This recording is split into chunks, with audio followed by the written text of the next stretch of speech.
Dear Mr. Okuroğlu, Mr. Yürek, dear teachers and beloved students, we are glad to welcome you to our TED Alanya talks dedicated to human rights.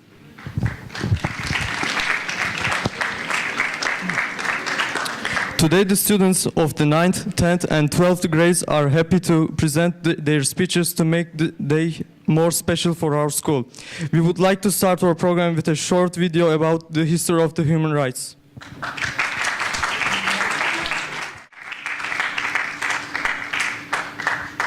Our first speaker for today is a 12th grade student, Buse Temir, with her speech on women's rights. Let's welcome her on stage.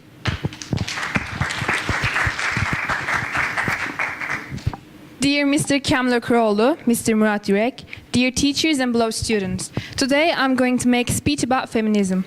Feminism is the belief that men and women should have equal rights and opportunities. It is a theory of political, social, economic equality of the sexes. The more I've spoken about feminism, the more I've realized that fighting for women's rights has to become synonymous with man-hating. If there is one thing I know for sure, that it has to stop. Apparently, I'm among the ranks of women whose expressions are too strong, aggressive, isolating, and anti-men. Why has the word become such an uncomfortable one? I'm one of the lucky ones because my parents didn't learn me less because I was born a daughter. My school did not limit me because I was a girl. We need more of those people. And if you still hate the word, it is not the word. It is the idea and the ambition behind it. It is time that we all see gender as a total instead of opposite, two ideals. In my nervousness for the speech and my moments of doubts, I've told myself firmly, if not me, who? If not now, when? Thank you for listening.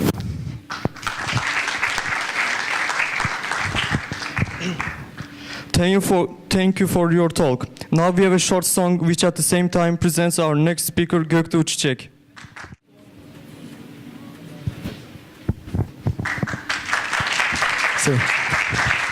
Hello everyone. Today I'm going to talk about feminism.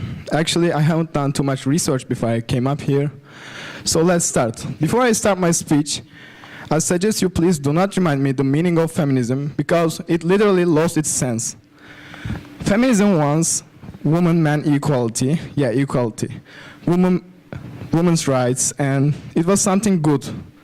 But now it became something else. Feminism is now something weird, something disgusting, I think. So, if you ask a feminist, her or his purpose, she's gonna say, I'm defending women's rights. I wanna be equal. But I think she's not. She will never be.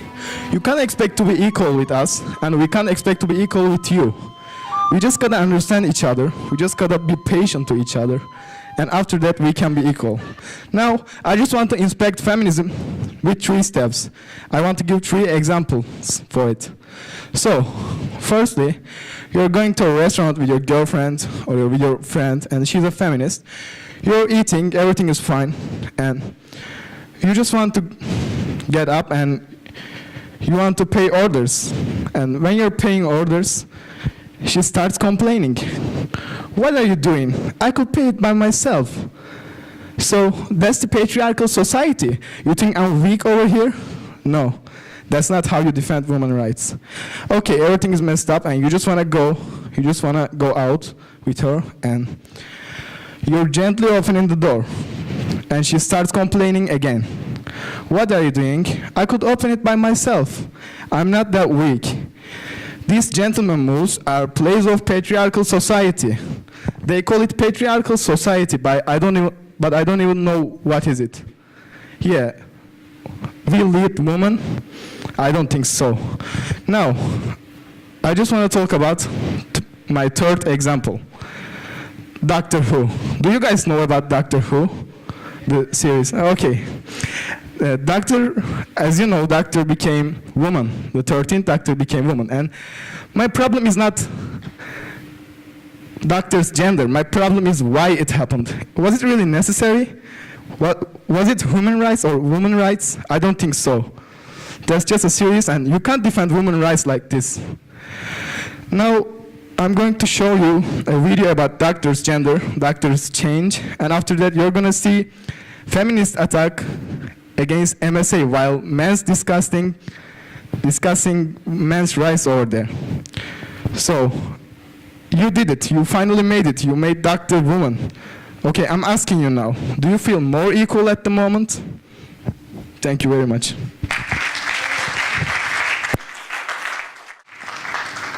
We really appreciate your ideas. Now we move on to the following human rights speech. I would like to present it with a poem. Teach me how to watch and talk, so that I may speak my mind. Show me where it's safe to walk, till the time that I will find. My own way with watchful eye, take my hand and let me fly. And I'll take you up with me to the sky, and while we soar high above the world, you'll see things you've never seen before. As the clouds are rolling by, take my hand and let me fly. Sen çağırmıyor musun?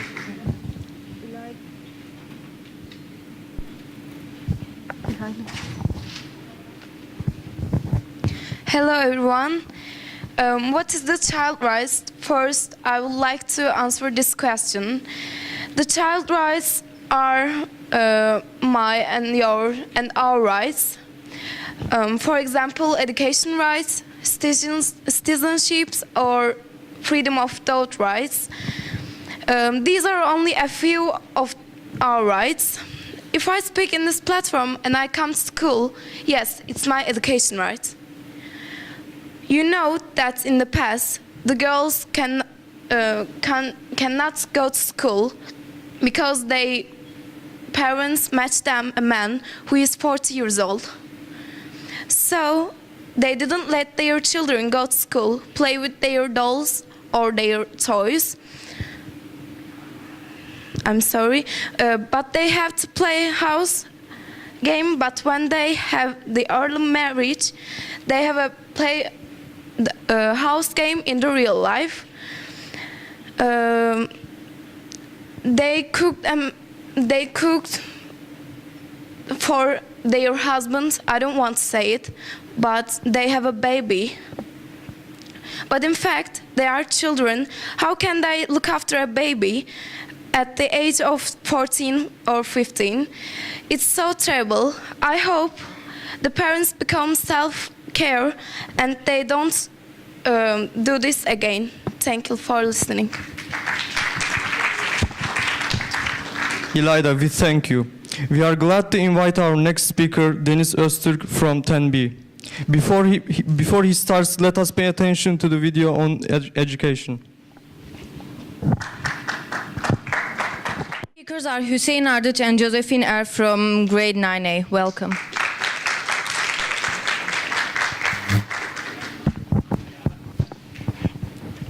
Our dearest teachers and students, we're here to talk about social rights and life standards.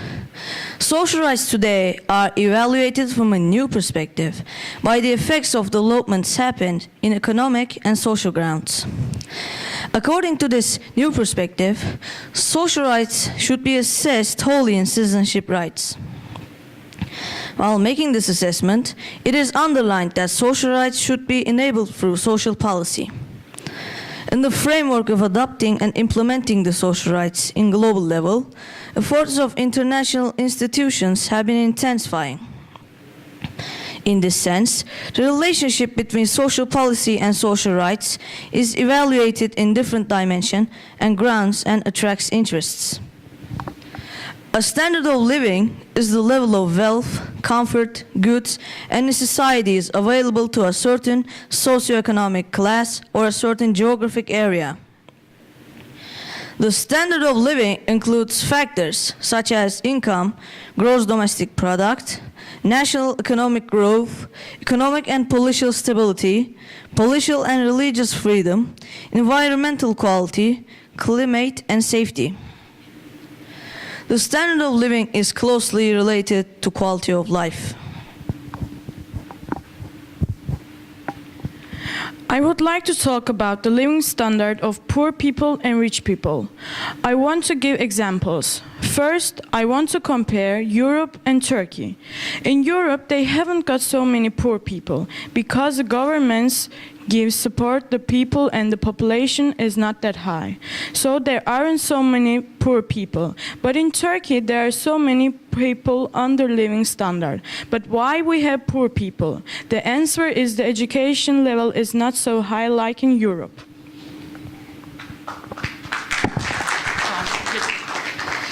The standard of living is often used to compare geographic areas, such as the standard of living in the United States versus Canada, or the standard of living in St. Louis versus New York. The standard of living can also be used to compare distinct points in time. For example, compared with a century ago, the standard of living in the United States has improved greatly. The same amount of work buys an increased quantity of goods and items that were once luxurious, such as refrigerators and automobiles, are now widely available. Also, life expectancy has increased and annual hours workers have decreased. Thank you for listening to us. Our next speaker, Hande Demirağ, will present her speech and video about freedom from discrimination.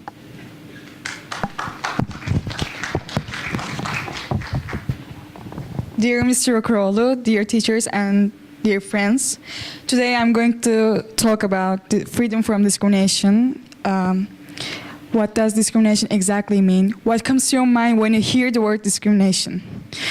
Briefly, it is the unjust or prejudicial treatment of different categories of people, especially on the grounds of race, age, gender, or nationalities.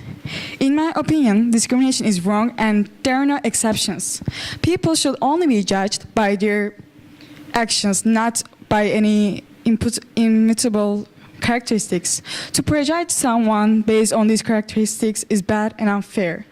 On the other hand, it leads people to believe that they are different and feel singled out. But don't forget, we don't choose the color of our skin, or our nationalities, or our gender. But we can help being who we are.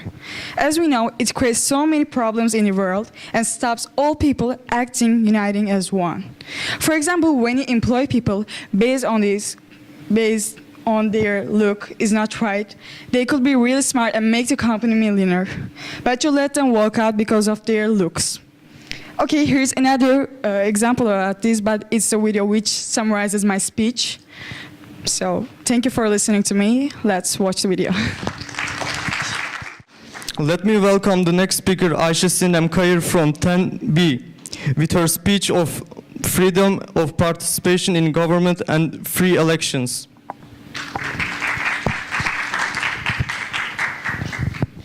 Hello everyone. Today I'm going to speak about participating in the government and free elections. The government is very important for a country. People who are in the government are really important too. Because whoever you choose, they will govern your country, which means they identity your politics, your education, your soldiers, and your contact with other countries. Most of the countries are governed by democracy right now, so they have to give some opportunities to their citizens. Before democracy, there were some kind of constant systems in the world, so nations didn't have any rights about participating. After democracy, most of the countries gave the same rights to vote and to participate, but those rights were only for men. After that, governments gave those rights to women too. That was an absolutely correct action for the nations. And if we look at Turkish history about these rights, Atatürk built democracy in 1923. And after democracy, only men had rights to vote and participate again. After that, our leader wanted to change this situation and he gave rights to be congresswomen to all women in 1930. It was a really great step for our country and for our women. If we talk about the current situation, I have to speak theoretically because all of us know what's happening in reality. In Turkey, people who are over 18 and people who are graduated from high school have rights to participate and vote. But there are some Congress people in the Congress who are graduated from middle school or even primary school. It is abuse of rules and rights. Those people are voting for you, for me, for us. They govern us. So we need to save and keep our rights, because if we don't, we might lose our democracy. I mean, we need to defend our rights, not just voting or participating. We need to defend all of them. Because we want to make our world better, we need to make our government better first, because government is not just political, it's also global. That's why we need to keep these rights and we need to improve them. And we actually need to use all of them. Thank you for listening. Thank you, Ayşe, for your speech. Let's welcome our last speaker, Sude Temir, with her talk.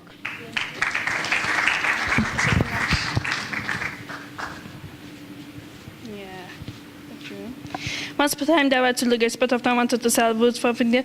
There was constantly cutting down the woods. However, in the end, he got broken as hungry, thirsty, and we injured the second one while we kept cutting the tree down, which we first one did. I have just told this story without breathing and break. Who understands me talking this way? Okay. Listen to this. Once upon a time, there were two luggers. Both of them wanted to sell woods for winter. One of them was constantly cutting down the woods. However, in the end, as got broken, we got hungry and thirsty. And he has were injured, but the second one, and while having breaking and nearly cut down 3 times more wood than the first one did. My title is Right to Rest, Humorized 24.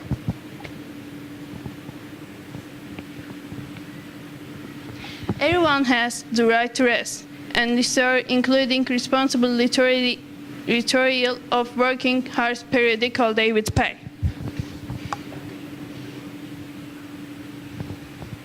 Why we have right to rest? For centuries, the beliefs mandate the right to rest and ensure. If we don't resting, if we're getting an resting, we can immune system cause your thinking, use it and lead the right again.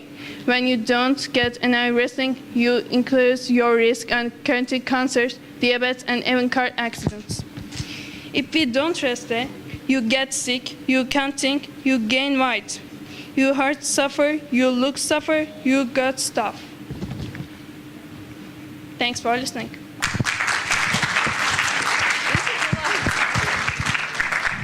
Thank you very much for your detailed presentation.